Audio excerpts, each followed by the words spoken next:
बीदर पत्रिका भवन में अंबेडकर सेना की ओर से एक प्रेस मीट बुलाई गई थी। इस प्रेस मीट को संबोधित करते हुए अंबेडकर सेना के जिलाध्यक्ष प्रदीप हेगड़े, सिद्धारूढ़ की पत्नी अर्चना और उनकी बहन राजश्री ने हुमनाबाद तालुके के शक्करगंजवाड़ी में हाल ही में सिद्धारूढ़ की हत्या के मामले में पुलिस द्वारा कार्रवाई में देरी की निंदा की। कैमरामैन पपुराज का कवरेज।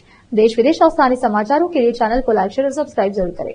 10 ಗಂಟೆಯಿಂದ 11 ಗಂಟೆ ಒಳಗಾಗಿ ಹುಮನಾಬಾದ್ ತಾಲೂಕಿನ ಶಕ್ಕರಗಂಜವಾಡಿ ಗ್ರಾಮದಲ್ಲಿ ಸಿದ್ದಾರೂಢ ತಂದೆ ಜಾಲೇಂದರ್ ಬಾವ್ಗೆ ಇವರಿಗೆ ಮರ್ಡರ್ ಆಗಿರುತ್ತೆ. ಇವತ್ತಿಗೆ ಸುಮಾರು 11 ದಿನ ಕಳೆದರೂ ಪೊಲೀಸರು ಏನಪ್ಪ ಅಂತಾರೆ, ಇವರು ಹೇಳ್ತಾ ಇದ್ದಾರೆ ಯಾರು ಅಂದ್ರೆ ಮಲ್ಲಪ್ಪ ತಂದೆ ಸಂಗ್ರಪ್ಪ ಇವ್ರ ಹೊಲ ಯಾವುದೋ ಸಿದ್ದಾರೂಢ ಹೊಲ ಮಲ್ಲಪ್ಪವ್ರು ಮಾಡ್ತಾ ಇದ್ರಂತ. ಮಲ್ಲಪ್ಪವ್ರ ಮೇಲೆ ಇವಾಗ ಗೆಸ್ ಅನುಮಾನದ ಅವರು ಆ ಮರ್ಡರ್ ಆಗಿನ ದಿವಸ 11 ಗಂಟೆಗೆ ಕಾಣೆ ಆಗಿರೋ ಮನುಷ್ಯ ಸುಮಾರು ಒಂದು 5-6 ದಿನ ಊರಲ್ಲಿ ಇರಲಿಲ್ಲ. ಇಂದ ಸಮಯದಲ್ಲಿ ಪೊಲೀಸರಿಗೆ ಇವ್ರು ಹೇಳಿ ಅವ್ರು ಹಿಂಗೇನಪ್ಪ ಅಂದ್ರೆ ನಮ್ಮ ಹೊಲ ಮಾಡ್ತಿದ್ರು, ನಾವು ಹೊಲ ಬಿಡಿಸಿದ ಕಾರಣ ಈ ಮನುಷ್ಯನ ಮೇಲೆ ನಮಗೆ ಅನುಮಾನ ಅದ ಸರ್, ಆ ಮನುಷ್ಯ ಊರಾಗ ಕಾಣ್ತಾ ಇಲ್ಲ ಅಂತ ಹೇಳಿ ಪೊಲೀಸರಿಗೆ ಮಾಹಿತಿ ಕೊಟ್ಟಾಗ ಪೊಲೀಸರು ಎನ್ಕ್ವೈರಿ ಮಾಡಿ ಅವ್ರಿಗೆ ಅಷ್ಟಿಗೆ ಬಿಟ್ಟಾರ. ಹೋಗಿದ್ರಿ ಟಿಫಿನ್ ತೊಗೊಂಡು ಒಯ್ದು ಕೊಟ್ಟಾರ್ರಿ. ಕೊಟ್ಟಿದ್ಮೇಲೆ ನಾವು 10ಕ್ಕೆ ಫೋನ್ ಮಾಡಿದ್ದೀವಿ. ಕೊಟ್ಟಿದ್ದ ನಾ ಗಾಡಿ ಚಲೋ ಮಾಡ್ಕೊಳಂತ ಅಂದ್ರಿ. ಅದಾದ್ಮೇಲೆ 10:10 ಫೋನ್ ಸ್ವಿಚ್ ಆಫ್ ಆಗಿದ್ದು. 11 ತನಕ ಫೋನ್ ಚಾಲು ಆಗಿದ್ದಿಲ್ರಿ. ನಾವು ಬಂದ್ರಿ ಈಗ ಫೋನ್ ಸ್ವಿಚ್ ಆಫ್ ಆಗ್ಯದ ಅಂತ ಬರ್ತಾರೇನೋ ಇವಾಗ ಬರ್ತಾರ ಅಂತಂದ್ರಿ. ಒಟ್ಟಾಗಿ ಬರಲಿಲ್ಲ, ಶವ ಆಗೇ ಕಾಣಿಸ್ತೀವಿ. ಆದ್ರಿಲ್ಲ ಇವತ್ತು ನನ್ನ ಗಂಡಿಗೆ ಇಟ್ಕೊಂಡಿದ್ರು, ನಾಳೆ ದಿನ ನನ್ನ ಮಕ್ಕಳಿಗೆ ನಮ್ಗೆ ಇಡ್ತಾರಂತ ಏನದ ರೀ. ಇವತ್ತಿಗೆ 11 ದಿವಸ ಆಯ್ತು, ನ್ಯಾಯ ಕೊಡ್ಬೇಕಿಲ್ಲ ರೀ ಪೊಲೀಸರು. ಯಾಕೆ ಕೊಡ್ಲತ್ತಿಲ್ಲ ನ್ಯಾಯ? ಎಲ್ಲರ ನ್ಯಾಯ ರೀ. ಬಡವರಿಗೆ ಒಂದು, ಸಾವುಕಾರಿಗೆ ಒಂದು ಇರ್ತದ್ರಿ ನ್ಯಾಯ. ನ್ಯಾಯ ಅಂದ್ರೆ ಎಲ್ಲರಿಗೂ ಒಂದೇ ಇರ್ಬೇಕಿಲ್ಲ.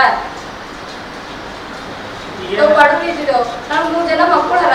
ನಮ್ಮ 3 ಜನ ಮಕ್ಕಳು ತಗೊಂಡು ಏನ್ ಮಾಡ್ಬೇಕು? ಸೋಪಕ್ಕೆ ಹೆಣ್ಮಗಳು ಕೊಲ್ಬೇಕಾದ್ರೂ ಓಟು ಒಂದು ಸಣ್ಣ ಕೋಳಿ ಕೊಯ್ಬೇಕಂದ್ರೆ ಅವ್ರ ಜೀವ ಆಗಲ್ಲ. ಸಣ್ಣ ಒಬ್ಬ ಮನುಷ್ಯ ಕುತ್ತಿನ ಕೊಯ್ದು ಹಾಕ್ಬೇಕಂದ್ರೆ ಹಂತದ ಏನಿತ್ತಂತ ನಮ್ಗೆ ಗೊತ್ತಿಲ್ಲ ನೋಡಿ.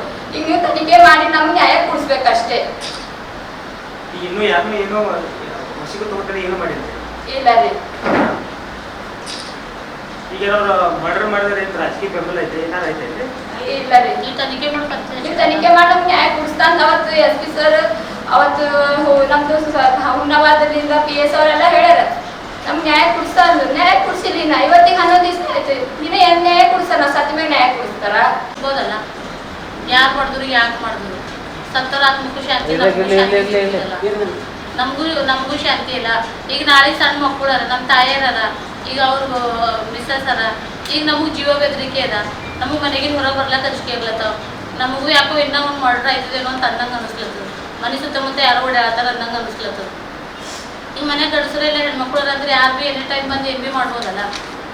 ಮತ್ತು ಪ್ರೆಸೆಂಟ್ MLA ಸಿದ್ದು ಪಾಟೀಲ್ ಆಗಲಿ, ಅವ್ರದೇ ಕ್ಷೇತ್ರದಾಗ ಒಂದು ಹಿಂಗೆ ಒಂದು ಕೊಲೆ ಆಗ್ಯದ, ಒಂದು ರೈತಗಂತಂದ್ರೆ ಅನ್ಯಾಯ ಆಗ್ಯದ ಅಂದ್ರೆ ಅವ್ರು ಬಂದು ನಮಗೊಂದು ಸಾಂತ್ವನ ಹೇಳಿ ನಮಗೆ ಹೆಲ್ಪ್ ಮಾಡಬೇಕು, ಮಾಡಬಾರ್ದು.